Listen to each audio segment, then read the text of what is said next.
Bayangkan, seorang ayah muda berdiri di depan bengkel kecilnya. Tangan kanan memegang kunci ring berkarat, tangan kiri menggendong bayi yang belum pernah tahu wajah ibunya. Hari itu, sang ayah menatap motor tua kesayangannya. Satu-satunya harta paling berharga. Untuk menyelamatkan anaknya dari lapar, ia harus menjualnya. Keputusan yang terlihat sederhana, tapi justru membuka jalan menuju sebuah kisah yang menggetarkan hati. Inilah cerita tentang Rahman Daeng dan bagaimana besi tua berubah menjadi harapan baru. Tetap dengarkan sampai akhir, karena di balik tangis bayi dan suara mesin tua, ada sebuah twist yang akan membuatmu percaya bahwa keajaiban itu nyata. Di kampung pesisir bernama Bira Laut, hidup seorang lelaki sederhana, Rahman Daeng. Sehari-hari, dia cuma montir motor. Hidupnya biasa-biasa saja, sampai suatu hari lahirlah bayi mungil yang mengubah segalanya. Bayi itu diberi nama Alia. Masalahnya, Alia lahir tanpa pernah mengenal wajah ibunya. Ibunya pergi, ninggalin begitu saja. Rahman kaget, tapi nggak ada pilihan. Dari hari pertama, dia harus jadi ayah sekaligus ibu. Coba bayangin, seorang montir yang terbiasa pegang oli, baut, dan besi, tiba-tiba harus belajar bikin susu bayi. Malam-malam, dia biasa ditemani bunyi mesin atau suara musik radio bengkel. Sekarang, tangis Alia yang bikin dia bangun tiap 2 jam. Rahman sering berdiri di depan bengkel yang setengah tertutup, lihat motor-motor berdebu, lalu menoleh ke gendongan kecil di tangannya. Dalam hati dia ngomong, "Kalau bengkel ini tutup, nggak apa-apa. Asal kamu, nak, tetap hidup." Masalahnya uang makin menipis. Tabungan sudah habis. Bengkel nggak bisa jalan karena dia harus jagain Alia terus. Sampai akhirnya tinggal satu barang berharga, motor RX King tua. Motor itu bukan sekedar kendaraan. Itu simbol masa mudanya, simbol kebebasan. Dia berdiri lama di depan motor itu, tarik napas panjang. Kalau ini terjual, setidaknya Alia bisa minum susu. Biar hatiku yang hancur, asal perut anakku nggak kosong. Dan benar, motor itu akhirnya dilepas. Rasanya seperti kehilangan sahabat lama.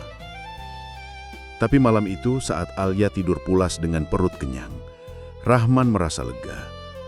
Semua rasa sakit terbayar dengan senyum kecil di bibir anaknya. Hari berganti. Suatu siang, Rahman lihat motor tua Super Cup rongsokan di halaman tetangga. Warnanya pudar, rantainya berkarat. Orang-orang sudah menganggap motor itu sampah. Tapi di mata Rahman, ada peluang. Daripada bengkel sepi, coba saja, pikirnya. Dia pinjam motor itu, bongkar mesinnya pelan-pelan. Malam-malam ketika Alia tidur, dia ngoprek dengan hati-hati, biar nggak berisik. Lama-lama motor itu hidup lagi. Warnanya dipoles, mesinnya disetel. Tiba-tiba motor jelek itu jadi cantik. Dan yang bikin Rahman kaget, motor itu laku dijual. Bukan cuma laku, orang-orang mulai tanya, dari mana bisa bikin motor jelek jadi kinclong begini? Rahman cuma nyengir, jawab pendek. Dari kebutuhan. Satu motor laku, lalu 2, lalu mulai ada yang nitip jual. Rahman gak nyangka, dari rasa kepepet, lahir sesuatu yang lebih besar. Dia bahkan kasih nama kecil ke bengkelnya, Alia Classic Garage. Diambil dari nama putri kecilnya, biar tiap kali dia kerja, dia ingat untuk siapa semua ini. Tapi hidup memang gak pernah lurus-lurus aja. Malam itu, ketika Rahman selesai menutup pintu bengkel, ponselnya berbunyi. Sebuah pesan masuk dari nomor tak dikenal. Isinya singkat. Saya butuh banyak motor tua. Datang sendiri, bawa daftar. Bisa? Rahman terdiam. Dia lihat ke layar ponsel lalu menoleh ke arah ayunan tempat Alia tidur. Nafas bayi kecil itu beraturan, damai. Hatinya bertanya, kalau aku pergi, siapa yang jaga dia? Tapi kalau aku diam, mungkin kesempatan besar hilang begitu saja. Malam itu Rahman gak bisa tidur. Antara keinginan untuk maju dan ketakutan meninggalkan anaknya sendiri. Rahman harus memilih, tetap di sisi Alia atau berani ambil langkah yang mungkin bisa mengubah nasib mereka berdua. Sejak pesan misterius itu masuk, Rahman jadi kepikiran terus. Malam itu dia duduk di balai-balai bambu, lihat Alia yang lagi tidur nyenyak. Hatinya berat. Kalau dia pergi, siapa yang bakal jaga anak sekecil itu? Tapi kalau dia diam, bisa jadi itu kesempatan besar. Akhirnya dia ambil keputusan sederhana. Dia balas pesan itu singkat saja. Saya nggak bisa pergi. Kalau memang serius, silahkan datang ke Bira Laut. Paginya, Rahman kembali ke rutinitas. Bengkel kecil di depan rumah panggungnya mulai ada suara lagi. Satu demi satu orang datang.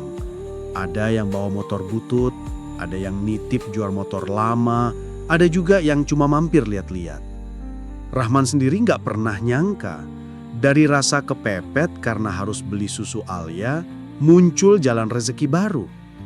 Orang-orang heran, kenapa motor yang dianggap rongsokan bisa jadi kinclong di tangannya. Dan Rahman hanya menjawab dengan senyum tipis. Kalau kepepet, orang bisa belajar apa saja.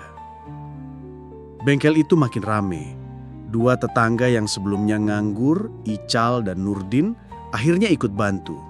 Mereka awalnya cuma pegang amplas atau bersihin bodi, tapi lama-lama belajar juga bongkar mesin.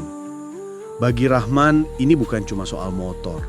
Ini soal berbagi peluang. Kalau dia bisa, kenapa orang lain gak bisa ikut tumbuh bareng? Dan yang lucu, Alia kecil kadang jadi semacam maskot bengkel. Orang-orang suka lihat Rahman gendong anaknya sambil tetap ngoprek motor. Pemandangan itu bikin mereka iba sekaligus kagum. Tapi hidup gak pernah tenang-tenang saja.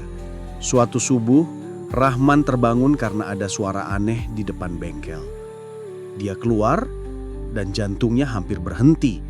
Gembok pintu terbuka dan dua motor titipan pelanggan hilang. Wajahnya langsung pucat. Ical datang terburu-buru, panik. "Bang, ini bisa gawat, gimana kalau pemiliknya marah?"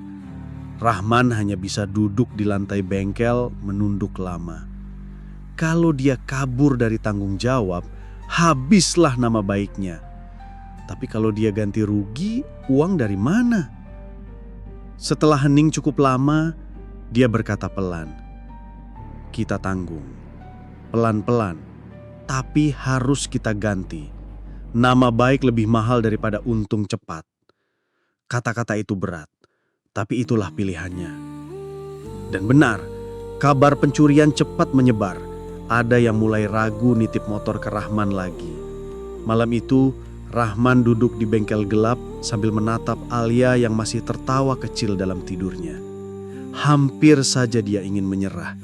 Tapi begitu lihat wajah anaknya yang damai, hatinya berbisik, "Kalau bukan karena kamu, Nak, mungkin bapakmu sudah angkat tangan." Beberapa hari setelah itu, Rahman beres-beres gudang kecil di belakang bengkel. Saat mengangkat rangka motor tua, dia menemukan sebuah buku catatan kecil terselip di dalam bodi Super Cup rongsok.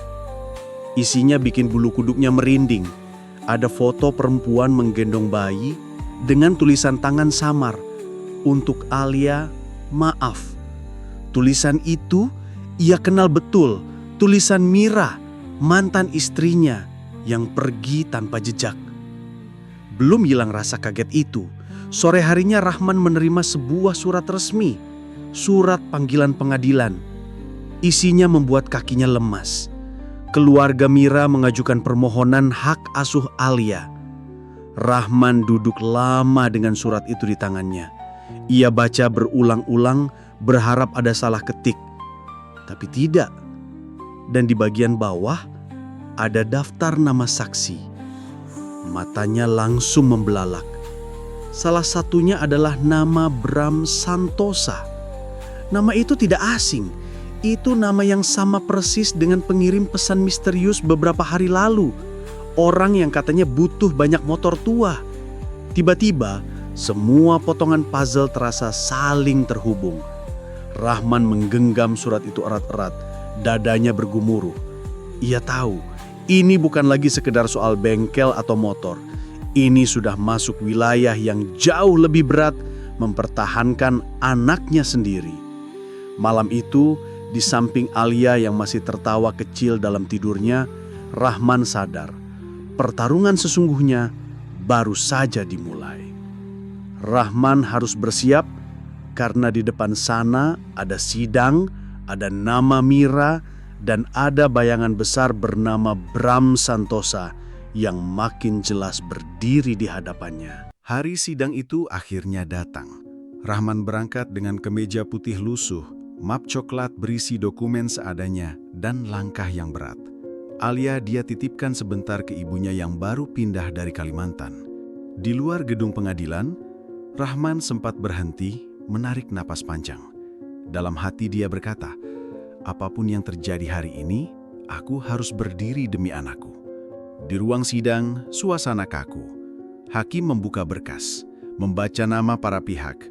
Mira duduk di seberang, wajahnya dingin, tidak menoleh sedikit pun. Rahman menunduk, menahan perasaan yang bercampur. Sakit hati, kecewa, sekaligus marah. Saudara Rahman Daeng, suara hakim terdengar tegas. Anda sanggup mengasuh anak tanpa pasangan? Rahman menatap lurus, suaranya tenang tapi dalam. Sejak lahir yang mulia, saya yang bangun tiap malam, saya yang beri makan, saya yang temani dia tumbuh. Saya tidak sempurna, tapi saya sanggup. Suasana mendadak berubah ketika seorang saksi maju. Burani, bidan yang menolong persalinan Alia dulu. Rahman terkejut, ternyata ia mau hadir memberi keterangan. Dengan suara mantap, Burani berkata, "Yang mulia, saya saksi saat Mira hendak menitipkan bayi ini kepada orang lain. Tanpa Rahman, anak itu sudah diadopsi orang. Saya yang memanggil Rahman malam itu. Dialah yang menolak keras, dan sejak itu ia merawat alias orang diri." Ruangan sidang mendadak hening. Rahman menunduk, menahan air mata yang hampir jatuh. Baginya kehadiran Burani bagaikan cahaya kecil di tengah gelap. Tapi ketenangan itu hanya sebentar. Dari pintu samping, masuk seorang pria rapi dengan jas gelap, Bram Santosa. Rahman langsung mengenalinya. Inilah nama yang ada di surat dan inilah orang yang pernah kirim pesan misterius padanya. Jantungnya berdegup kencang. Bram melangkah tenang, suaranya dingin. "Yang mulia, keluarga Mira memiliki kondisi finansial dan lingkungan yang lebih stabil. Anak seharusnya tumbuh di tempat yang pasti, bukan di bengkel sempit yang penuh motor tua." Kalimat itu menusuk. Rahman menggenggam meja kuat-kuat. Baginya, ucapan Bram bukan sekadar argumen hukum, tapi juga serangan terhadap seluruh jerih payahnya. Sidang berlanjut. Kuasa hukum Rahman mengajukan dokumen tambahan. Di dalamnya ada bukti transaksi motor-motor langka yang beredar di pasaran. Dan ternyata beberapa jejaknya mengarah pada jaringan Bram. Rahman baru sadar, pesan misterius tentang butuh banyak motor tua itu bukan kebetulan. Bram punya kepentingan pribadi terhadap bengkel kecilnya. Hatinya bergetar. Jadi selama ini, dia bukan sekedar saksi. Dia ingin masuk ke hidupku. Bahkan mungkin ingin menguasai nama Alia Klasik Garage.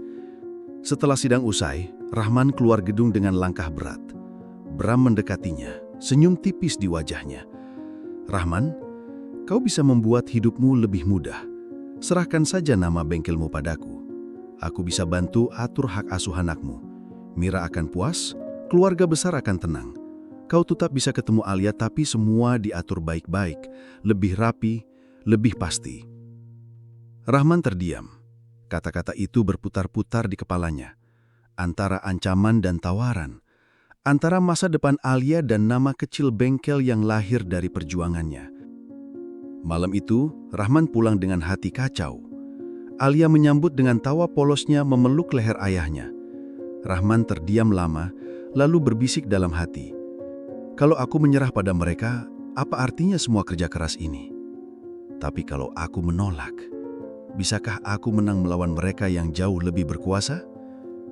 Ia menatap papan kayu sederhana bertuliskan Alia Classic Garage. Papan itu usang, catnya mengelupas, tapi di sanalah seluruh cintanya bertumpu. Hari-hari menjelang sidang terakhir terasa panjang. Rahman masih tetap bekerja, membetulkan motor satu persatu, meski pikirannya bercabang kemana-mana. Ia tahu putusan hakim bisa mengubah segalanya. Tapi di tengah kegelisahan itu, sesuatu yang tak pernah ia duga terjadi. Orang-orang mulai berdatangan ke bengkel. Ada tetangga, pelanggan lama, bahkan orang dari luar kota. Mereka bukan sekadar mampir beli motor, tapi datang membawa cerita.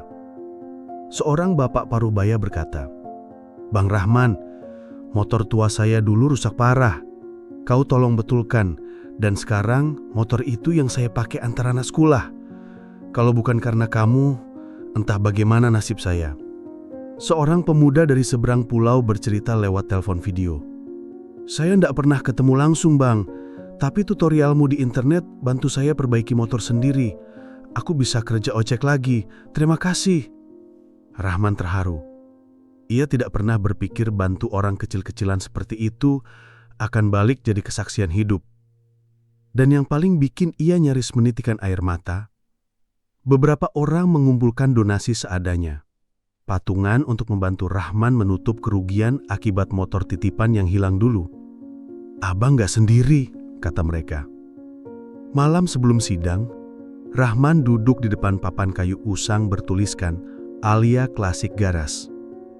Ia usap cat yang mulai pudar, lalu tersenyum tipis. "Nama ini lahir dari tangismu, Nak. Kalau harus dipertahankan dengan seluruh tenagaku, akan kulakukan." Hari sidang terakhir pun tiba. Ruangan terasa lebih tegang daripada sebelumnya. Mira duduk di kursinya, menunduk. Bram berdiri dengan penuh percaya diri, siap bicara. Rahman masuk dengan langkah mantap, meski keringat dingin menetes di pelipis. Hakim membuka sidang lalu memberi kesempatan saksi-saksi tambahan. Yang mengejutkan, beberapa warga dari Bira Laut hadir. Ical, Nurdin, dan beberapa tetangga maju satu persatu. Mereka bersaksi tentang siapa Rahman sebenarnya. Ayah yang bangun tiap malam untuk anaknya, montir yang jujur, tetangga yang mau berbagi kerja. Kemudian Bu Rani bicara lagi, kali ini dengan suara lebih lantang. "Yang mulia, anak ini sejak lahir sudah bersama ayahnya. Saya saksinya. Ibunya justru ingin menitipkan ke orang lain. Kalau sekarang keluarga ibunya menuntut hak asuh, saya rasa mereka sudah terlambat. Anak ini sudah berakar di pelukan ayahnya." Ruangan mendadak hening. Bram mencoba membalik argumen dengan menekankan soal finansial. "Tapi yang mulia, keluarga Mira bisa memberi rumah yang layak, pendidikan terbaik. Rahman, apa yang dia punya? Hanya bengkel sempit." Hakim terdiam sejenak lalu memandang Rahman. "Saudara Rahman, apa tanggapan Anda?" Rahman berdiri. Suaranya bergetar, tapi matanya mantap. "Yang mulia, saya mungkin hanya punya bengkel kecil, tapi saya punya kehadiran. Sejak lahir, saya ada. Saya yang gendong ketika dia demam, saya yang bangun tiap 2 jam, saya yang dengar dia tertawa pertama kali. Harta bisa dicari, tapi kehadiran tidak bisa dibeli. Saya tidak sempurna, tapi saya ada. Dan saya akan selalu ada." Kata-kata itu menggema di ruang sidang. Beberapa orang yang hadir menunduk, menahan haru. Akhirnya, hakim mengetuk palu. Pengadilan mempertimbangkan semua bukti dan kesaksian. Hak asuh anak jatuh kepada ayah kandung, Rahman Daeng. Keluarga ibu diberi hak kunjung terbatas. Rahman menghela napas panjang. Lututnya lemas tapi hatinya lega. Ia menoleh ke arah Mira yang hanya diam tanpa kata. Bram menutup mapnya, wajahnya dingin, lalu berjalan keluar tanpa menoleh lagi. Hari itu, Rahman pulang ke Bira Laut dengan langkah ringan. Alia berlari kecil menyambutnya, meski masih dengan kaki mungil yang baru belajar berjalan. Rahman mengangkatnya tinggi-tinggi, menempelkan pipi pada pipi anaknya. Sore menjelang, di depan bengkel kecilnya, Rahman mengganti papan kayu lama dengan yang baru. Bertuliskan, Alia Klasik Garas. Tempat besi tua menemukan arti. Ia tatap papan itu lama, lalu berbisik. "Nak, ini bukan cuma bengkel. Ini bukti bahwa kita bisa bertahan bahkan ketika semua orang meragukan kita." Di kejauhan, matahari perlahan tenggelam, ombak berdebur pelan. Rahman mengeluarkan motor tua hasil restorasi terbaru. Ia nyalakan mesinnya lalu menundukkan Alia kecil di depannya, sambil tetap memeganginya erat. "Kalau besar nanti, kau boleh naik motor ini, Nak. Tapi janji, pakai helm yang besar juga," katanya sambil tertawa. Alia ikut tertawa, suara polosnya menyatu dengan deru mesin. Hari itu, Rahman tahu satu hal pasti. Perjuangannya belum selesai. Tapi ia sudah menang dalam hal yang terpenting. Menang mempertahankan cinta, menang menjaga anaknya tetap dalam pelukan. Begitulah dari besi tua yang berkarat, lahir sebuah bengkel kecil yang menjaga banyak hati. Dan dari seorang ayah yang hampir putus asa, tumbuh kisah tentang keberanian dan cinta tanpa syarat.